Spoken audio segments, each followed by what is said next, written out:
सिर्फ DD national पर, India का अपना चैनल। जुल्म का जो दुश्मन, सच्चाई का यार, टकराने को जुल्म से हरदम है तैयार। बिजली है, तूफान है, फौलाद है, चट्टान है, करता नहीं कभी जो जालिमों को माफ। करन करन करन। शनिवार और रविवार रात 10 बजे सिर्फ डीडी नेशनल पर, इंडिया का अपना चैनल।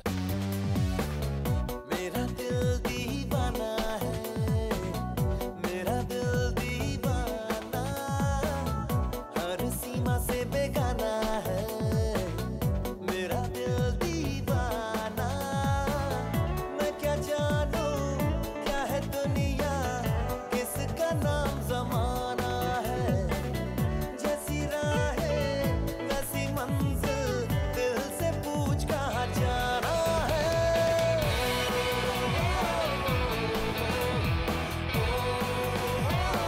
सोमवार से शुक्रवार दोपहर 2 बजे सिर्फ डीडी नेशनल पर, इंडिया का अपना channel. Nonsense unlimited, nonsense unlimited. हास्य व्यंग की ये एक इबारत, हर बात गुदगुदी हर बात शरारत। नमक भी कम खाए, शक्कर ना अपनाए, खाना खाए limited. Nonsense unlimited, nonsense unlimited.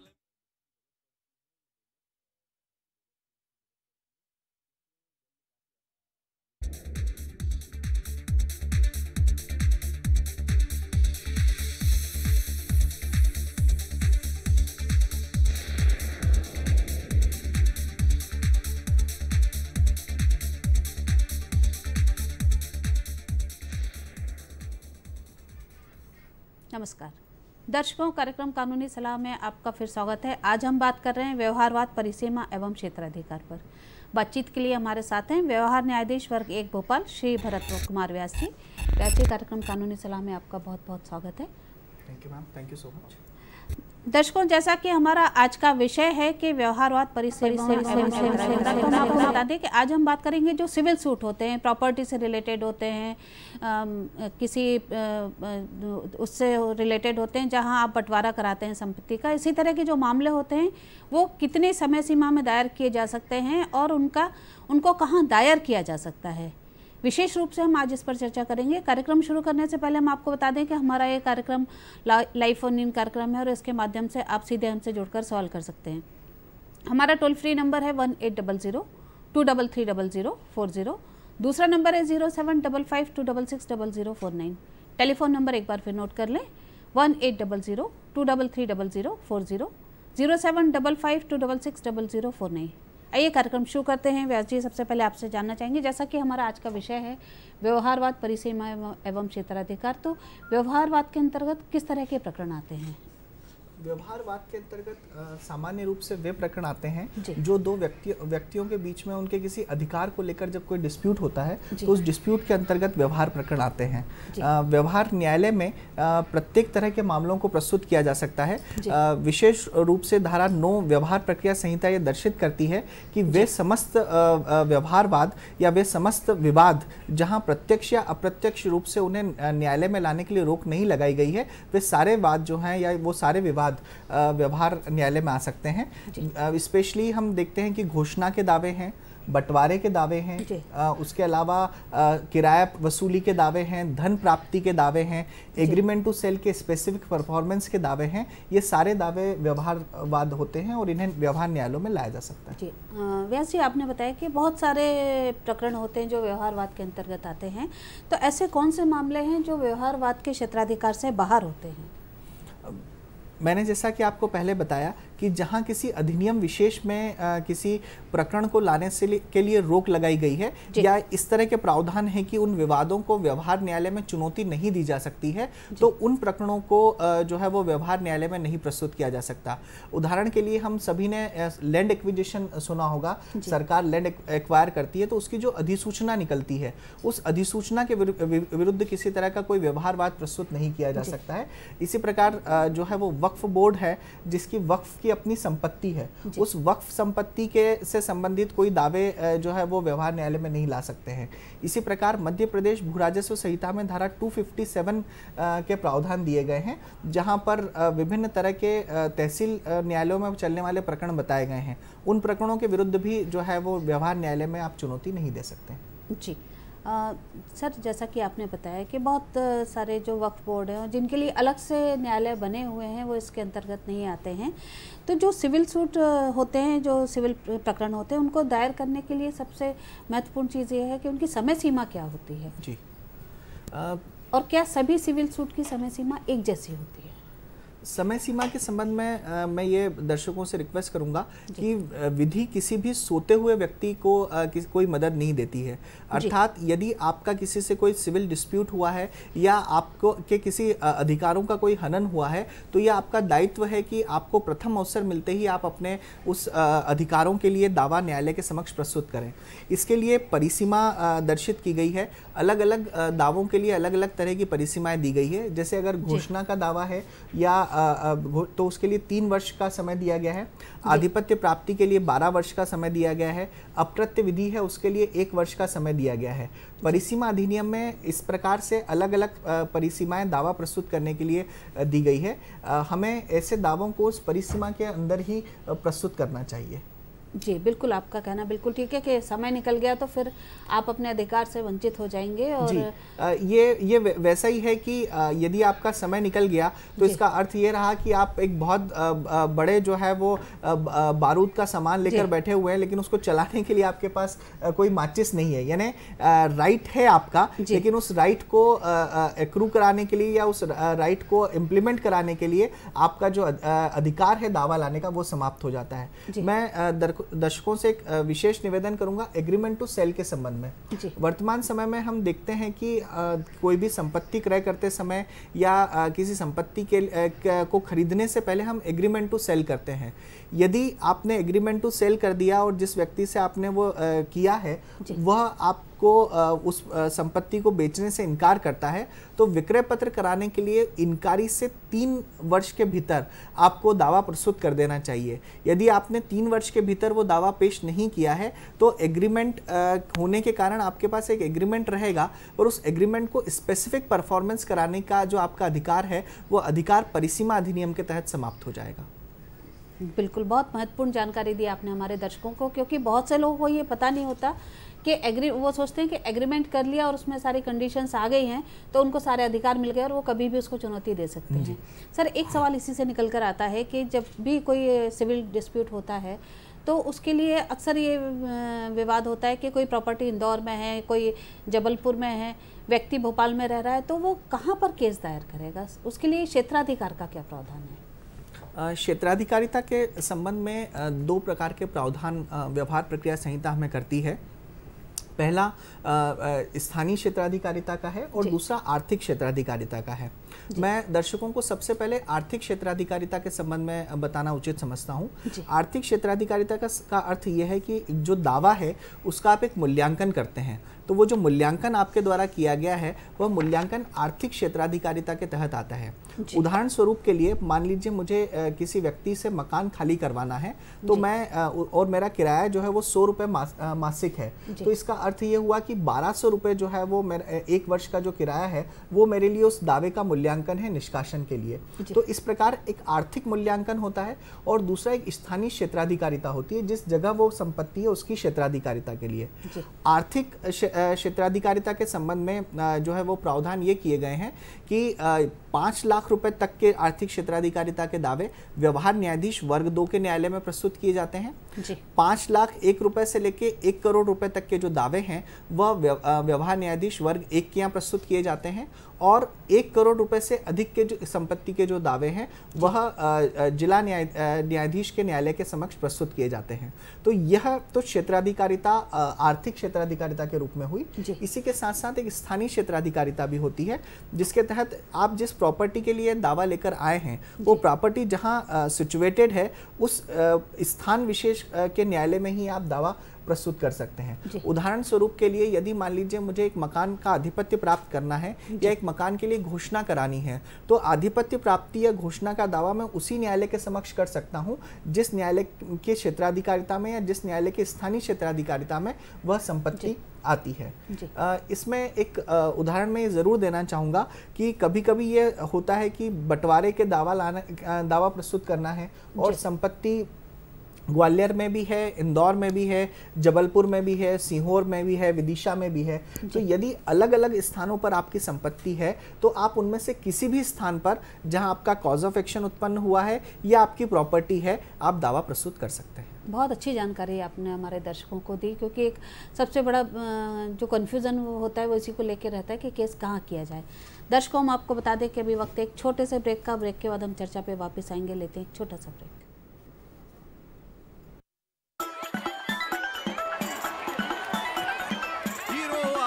कर दिए, घर घर में सबने शौचालय बना लिए। अरे भाई साहब, असली हीरो तो कोई और है। ये लो बच्चों, ये असली हीरो को जाकर के हार पहनाओ।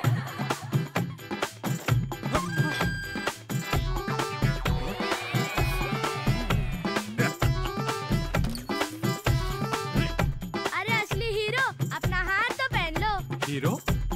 चाचा हीरो का फर्ज ही तो निभाया, दरवाजा बंद रखे, गंदगी और बीमारी को फैलने से बचाया, फैलने से बचाया, फैलने से बचाया।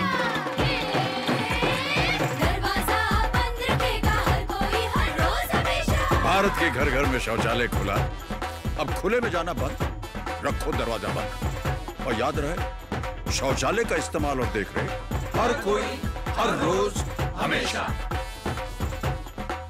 बीड़ी सिगरेट का धुआं धूम्रपान ना करने वालों के लिए भी हानिकारक है। ये गले से अंदर जाके ना सिर्फ फेफड़ों को नुकसान पहुंचाता है, बल्कि कुछ ही मिनटों में खून को गाढ़ा करके दिल तक जाने वाली मुख्य नसों को नष्ट कर देता है। इससे दिल में खून संचार कम होने लगता है, जिससे दिल का दौरा पड़ सकता है। पैसिव स्मोकिंग जानलेवा है, इसे नकारें। तंबाकू आज ही छोड़ें। सहायता के लिए 1800-112356 पे कॉल करें।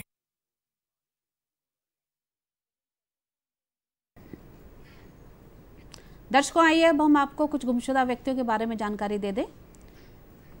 ये तस्वीर जो आप देख रहे हैं ये संतोष की है। उम्र 35 वर्ष, कद 5 फीट 6 इंच, रंग सांवला, चेहरा गोल, बदन इकहरा, पैंट शर्ट पहने हैं और ये भोपाल से लापता हैं। ये तस्वीर जो आप देख रहे हैं ये रानी यादव, उम्र 14 वर्ष, कद 4 फीट 5 इंच, रंग गोरा, चेहरा गोल, बदन इकहरा, सलवार सूट पहने हैं। ये तस्वीर जो आप देख रहे हैं करण बहादुर, उम्र 35 साल, कद 5 फीट 6 इंच, रंग सांवला, चेहरा गोल, बदन इकहरा, पैंट शर्ट पहने हैं और भोपाल से लापता हैं। ये तस्वीर जो आप देख रहे हैं ये अजय, उम्र 35 साल, कद 6 फीट, रंग काला, चेहरा लंबा, बदन इकहरा, पैंट शर्ट पहने हैं और भोपाल से लापता हैं। इन सभी के बारे में यदि आपको कोई जानकारी मिलती है तो आप इस पते पर सूचित करें। कार्यालय उप पुलिस अधीक्षक, जिला अपराध शाखा, MP Nagar, Bhopal. Phone number 0755243212।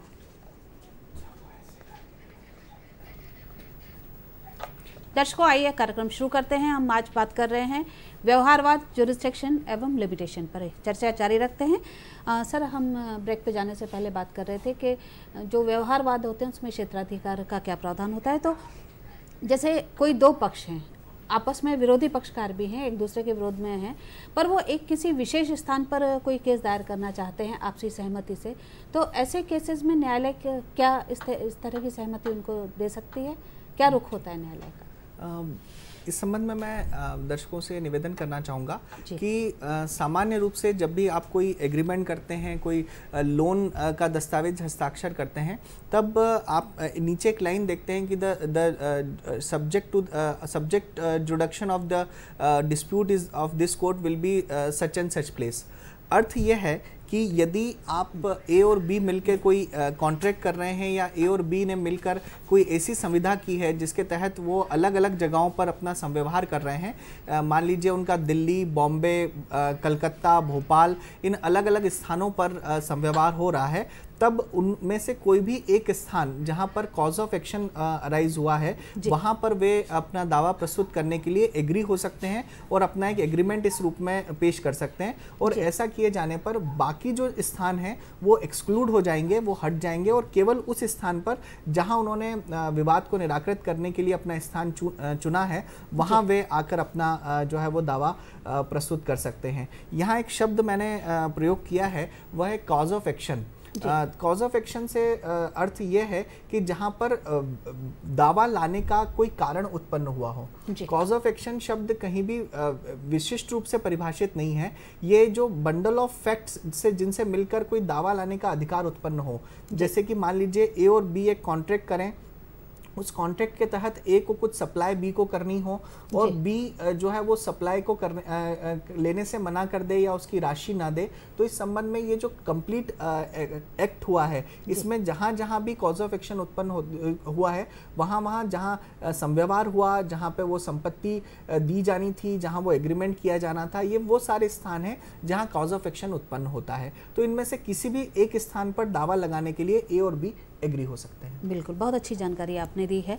जब हम सिविल सूट की बात करते हैं तो उसमें एक शब्द आता है न्याय शुल्क। न्याय शुल्क की जहां बात आती है तो कई बार ये देखने में आता है कि कोई व्यक्ति इस चीज़ के लिए उसके पास है ही नहीं इतना पैसा, उसके पास प्रॉपर्टी तो है जिस पे वो केस ला रहा है, अधिकार है उसका लाने का, पर वो उसकी कोर्ट फीस नहीं अदा कर सकता। तो ऐसी स्थिति में उसके पास क्या रेमेडी है, वो कैसे केस ला सकता है और क्या बिना न्याय शुल्क के उसका केस प्रचलन योग्य है?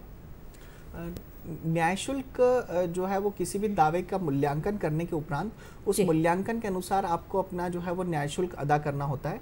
इसके लिए जो है वो न्यायालय शुल्क अधिनियम में प्रावधान भी किए गए हैं। यदि उस व्यक्ति के पास जो दावा प्रस्तुत करना चाहता है उस संपत्ति के अलावा जिसके लिए वो दावा लाया है अन्य कोई संपत्ति नहीं है या इतनी राशि उपलब्ध नहीं है कि वो न्यायालय में दावा प्रस्तुत करने के लिए न्याय शुल्क दे सके, तब वो जो है वो आदेश 33 या धारा 35 न्यायालय शुल्क अधिनियम के तहत एक आवेदन न्यायालय के समक्ष प्रस्तुत कर सकता है। ऐसा आवेदन प्रस्तुत होने पर न्यायालय उस आवेदन की जांच करेगा और इसी के साथ जहां पे वो व्यक्ति निवास करता है या जहां उसकी संपत्ति है वहां के जिलाधीश महोदय से जो है वो एक प्रतिवेदन आहूत करेगा और उस जांच और प्रतिवेदन के आधार पर वो ये निष्कर्ष देगा कि क्या ये व्यक्ति ऐसा है जो निर्धन व्यक्ति या न्याय शुल्क अदा करने के लिए सक्षम न होने वाले व्यक्ति की श्रेणी में आता है।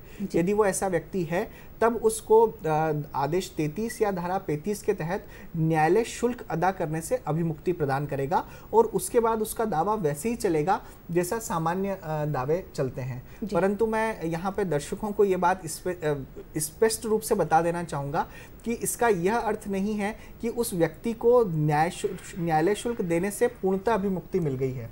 उसे उस संपत्ति पर जब वो केस जीत जाता है तो वह न्यायालय शुल्क जो है वो प्रथम भार रहेगा और उस संपत्ति से या उस व्यक्ति से वो वैसा ही वसूला जाएगा जैसे लैंड रेवेन्यू वसूला जाता है। एक चीज़ और मैं आप लोगों को यहाँ और स्पष्ट करना चाहूँगा कि जो मिनिमम आय उसकी है वो 25,000 रुपये वार्षिक से कम होना आवश्यक है, तभी उसको इस तरह की अभिमुक्ति प्रदान की जा सकती है। जी, इस बीच एक कॉलर हैं जबलपुर से, हम उनका सवाल लेते हैं। चंद्रेश जी, कार्यक्रम कानूनी सलाह में आपका स्वागत है, बताइए क्या पूछना चाहते हैं? नमस्ते मैडम। नमस्कार जी। हेलो। हाँ, सवाल बताइए, सुन रहे हैं हम आपको। मेरा सवाल करते ये है सर, मैं एमसीबी में मीटर रीडर था कुछ साल पहले 2008 में। जी जी। उस समय सर मेरे आँख में उसके पहले शायद चोट लगी थी, इसकी जानकारी मेरे को नहीं थी जी। और मेरी आँख में हेमरेज हो गया था जी, दाईं आँख में जी। और मैं मीटर रीडिंग करता था जिस कारण मेरे हाथों मतलब मेरे से 2 बार ओवर रीडिंग हो गई थी जी। इस कारण मेरा पेपर जो था मेरा उसको कर दिया था उस समय के जो डीओ साहब थे जी। और मैंने उस समय उनसे अपील नहीं की और मैंने उसको छोड़ दिया, उसके बाद में दूसरा काम करने लगा। तो मैं इससे संबंधित ये पूछना चाहता हूँ कि क्या मैं अब एमसीबी पर या इससे संबंधित केस कर सकता हूँ किसी कोर्ट में, उपभोक्ता फोरम में या हाई कोर्ट में या सिविल में? चंद्रेश जी, जितना मैं आपका सवाल समझ पा रहा हूँ, आपका ऐसा कहना है कि 2008 में आप वो काम करते थे और उसी दौरान आपने ओवर रीडिंग किया और उस ओवर रीडिंग के फलस्वरूप आपका जो कॉन्ट्रैक्ट है वो समाप्त कर दिया गया। चंद्रेश जी, आप हमें सुन पा रहे हैं? इसका अर्थ ये हुआ कि आज आपका कॉन्ट्रैक्ट समाप्त हुए या उस कॉन्ट्रैक्ट के कारण जो अब आप दावा लगाना चाहते हैं उसको 10 वर्ष पूर्ण हो चुके हैं। हाँ, तो मैंने जैसा कार्यक्रम के शुरुआत में कहा था कि लिमिटेशन जो है वो हमें ध्यान रखनी चाहिए और विधि जो है वो सजग लोगों के लिए ही जो है वो मदद के लिए आगे आती है। तो 10 साल बीतने के बाद अब आप अगर दावा लगाएंगे तो आपका दावा लिमिटेशन से बाहर होगा, इसलिए अब आप 10 साल बाद उस कॉज ऑफ एक्शन को लेकर दावा प्रस्तुत नहीं कर सकते हैं। परंतु अगर आप चाहें तो अपना एक नोटिस ज़रूर एमपीपी को इस संबंध में, यदि आपके एग्रीमेंट में कोई अन्यथा क्लॉज है, क्योंकि अभी आपका क्या एग्रीमेंट एमपीपी से हुआ है इसकी मुझे पूरी जानकारी नहीं है, पर अगर कोई इस तरह का आपके एग्रीमेंट में क्लॉज है तो आप इस संबंध में एक नोटिस एमपीपी को दे सकते हैं और उसके बाद वैधानिक कार्रवाई के लिए अग्रसर हो सकते हैं। चंद्रेश जी, हमें उम्मीद है कि आपको आपके सवाल का जवाब मिल गया होगा। वैसे ही हम चर्चा कर रहे हैं जो व्यवहारवाद की कर रहे हैं, जो रिस्ट्रिक्शन लिमिटेशन की। तो अभी हम अक्सर ये सुनते हैं कि लोक अदालत का आयोजन किया जा रहा है और समय समय पर होता भी है। तो जो इस तरह के सिविल सूट्स होते हैं, क्या उनको भी लोक अदालत के माध्यम से निराकरण किया जा सकता है और उसके लिए क्या करना होता है? बिल्कुल मैडम, लोक अदालत के माध्यम से सिविल दावों का निराकरण किया जाता है। इनफैक्ट मैं ये कहना चाहूँगा कि हम इस बात को प्रोत्साहित करते हैं कि व्यक्ति लोक अदालत के माध्यम से अपने प्रकरणों का निराकरण करे। जैसे अभी हमारे कॉलर चंद्रेश जी थे, उन्होंने कहा कि साहब मैं अब क्या कर सकता हूँ। चंद्रेश जी, आप प्री लिटिगेशन के माध्यम से भी लोक अदालत में एमपीवी के खिलाफ आ सकते हैं। उन्होंने एक नोटिस प्री लिटिगेशन का दे सकते हैं। प्री लिटिगेशन इस समय जो है उसकी प्रक्रिया ये है कि आप को दावा प्रस्तुत नहीं करना है, पर आप ये बताएंगे कि आप इस कॉज ऑफ एक्शन के कारण हमको ये रेमेडीज आपसे लेनी है और ये हम आपसे लेना चाहते हैं। तो इस संबंध में हमें बिना दावा प्रस्तुत किए हम प्री लिटिगेशन में आ सकते हैं और ये प्री लिटिगेशन भी हम लोक अदालत में रखते हैं। इसके अलावा अन्य जैसे हम मीडिएशन के माध्यम से, हम कंसिलिएशन के माध्यम से समझाइश पक्षकारों को देते हैं। कभी कभी छोटी सी मेड़ को लेकर या छोटी गली को लेकर दो पड़ोसियों के बीच में या दो सह खातेदारों के बीच में विवाद होता है, तो इन विवादों को लोक अदालत के माध्यम से निराकृत करने का प्रयास किया जाता है। मैं दर्शकों से ये निवेदन करना चाहूँगा कि लोक अदालत के माध्यम से प्रकरण के निराकरण में जो सबसे ज़्यादा सहूलियत है वो ये है कि उस आदेश के विरुद्ध किसी प्रकार की कोई अपील या अन्यथा कोई कार्रवाई नहीं होती है। इसका अर्थ ये है कि विवाद का निराकरण वंस फॉर ऑल, यानी कि हमेशा के लिए हो जाएगा और आपका उस व्यक्ति के साथ जिसके साथ विवाद हुआ एक सौहार्दपूर्ण माहौल भी बना रहेगा, क्योंकि अंततः प्रत्येक व्यक्ति जो है वो शांति के लिए जीना चाहता है। हमने महाभारत में सुना भी था कि अगर 5 गज जमीन भी मिल जाए तो शायद हम युद्ध ना करेंगे, इस प्रस्ताव के साथ भी गए थे। तो इसलिए लोक अदालत और कंसिलिएशन, मीडिएशन, ये वो प्रक्रिया है जहां पर हम विवाद को अंतिम रूप से निराकृत करने का प्रयास कर सकते हैं। मैं जिन भी लोगों के दावे चल रहे हैं या जो दावे लगाना चाहते हैं, मैं उनसे निवेदन करूंगा कि जो लगाना चाहते हैं वो प्री लिटिगेशन का उपयोग जरूर करें, ताकि न्याय शुल्क आदि से बचकर आप न्यायालय में जाने से पहले ही अपने प्रकरण को समाप्त करवा सकते हैं। और जिनके दावे चल रहे हैं वे भी यदि चाहें तो लोक अदालत के माध्यम से एक समझाइश, एक मीडिएशन करा सकते हैं ताकि प्रकरणों का निराकरण हो सके। बहुत खूबसूरत अंदाज में आपने लोक अदालत और समझौते का जो बताया, महाभारत का बहुत अच्छा एग्जाम्पल दिया आपने। आपसे जानना चाहेंगे कि अभी आने वाली लोक अदालत कब है, जिससे जो दर्शक हमारे कार्यक्रम देख रहे हैं वो उसका लाभ ले सकें? अभी राष्ट्रीय लोक अदालत जो है वो 13 जुलाई 2019 को प्रत्येक जिला एवं तहसील न्यायालयों में आयोजित की जाने हैं और इसके अलावा भी एक मासिक लोक अदालत का भी आयोजन प्रत्येक जिला और तहसील स्तर पर प्रत्येक माह के अंतिम शनिवार को होता है। यानी कोई भी पक्ष यदि ये चाहता है कि उसका लोक अदालत के माध्यम से प्रकरण का निराकरण हो या वो चाहता है कि उसका प्रकरण लोक अदालत में रख दिया जाए ताकि दोनों पक्षकारों को एक समझाइश देकर वो प्रकरण निराकृत किया जा सके, तो वह जिस भी न्यायालय के समक्ष उसका दावा लग रहा है वहां पर वो अंतिम शनिवार के दिन अपने प्रकरण को रखकर वो लोक अदालत में उसका निराकरण करा सकता है। और राष्ट्रीय जो लोक अदालत है वो अभी 13 जुलाई 2019 को राष्ट्र स्तर पर आयोजित होनी है। मैं सभी से निवेदन करूंगा कि वे अपने प्रकरणों को लोक अदालत के माध्यम से निराकृत कराने का प्रयास करें। दर्शकों, जैसा कि हमारे एक्सपर्ट ने बताया कि जो आने वाली लोक अदालत है वो 13 जुलाई को है और इसमें आप जो भी आप लोग हैं जो देख रहे हैं कार्यक्रम और जो अपना केस करवाना चाहते हैं वो इस लोक अदालत का लाभ ले सकते हैं। 13 जुलाई के पहले अपने प्रकरण को लोक अदालत में रखवा सकते हैं।